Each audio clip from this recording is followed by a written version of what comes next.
Davlat reysiy avtobuslari endi esa xalqaro avtovokzaldan biz qaytdik aziz yurtdoshlar, reyslarini mana tushuntirib o'tadi Rahmatullohjon. Rahmatulloh. Assalomu alaykum avvalambor. Kimdan kim? Toshkentdan, to'g'ridan-to'g'ri Toshkent avtovokzalidan Moskva shahriga yoki Sankt-Peterburg, Ufa, Perm, Yekaterinburg, Chelyabinsk, Tyumen shaharlariga kimdan kim ketish istagida bo'lsa, ishonchli nomerlarimiz ekranlarda turibdi, bemalol murojaat qilishingiz mumkin. Avtobuslarimiz qulaylik tomonlarida shunda bitta eng yaxshi, sifatli, foydali tomoni har bir yo'lovchi uchun avtobuslarda подозрительный лицо degan narsa bo'lmaydi. Ya'ni samolyotda hozir juda ko'p insonlar boryapti, birinchi marta borayotgan insonlar ham qaytyapti. Avtobuslarimizda shunaqa holatlar bo'lmaydi.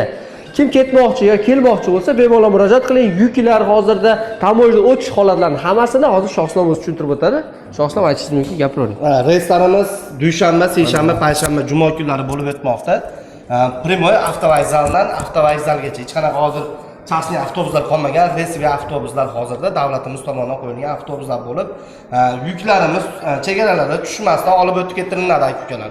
Faqatgina O'zbekiston granitasida tushasizlar, lenta solasizlar. Qolgan granitalarda yuklar tushmasdan chiroyli qilib voditellarning o'zlari olib o'tib ketadi. Moskvadan kelmoqchi bo'lgan yurtdoshlarimizga tavsiya qilamiz. To'g'ridan-to'g'ri reyslarda sizlar Moskvadan Toshkentga, Toshkentdan Moskvaga, Toshkentdan Sankt-Peterburgga, Sankt-Peterburgdan Toshkentga biz bilan bog'lanib, endi esa ofitsialniy reyslarda reysingizni amalga oshirasizlar. Sog' bo'linglar, salomat bo'ling. Talon rasmiylar. Hammaga rahmat.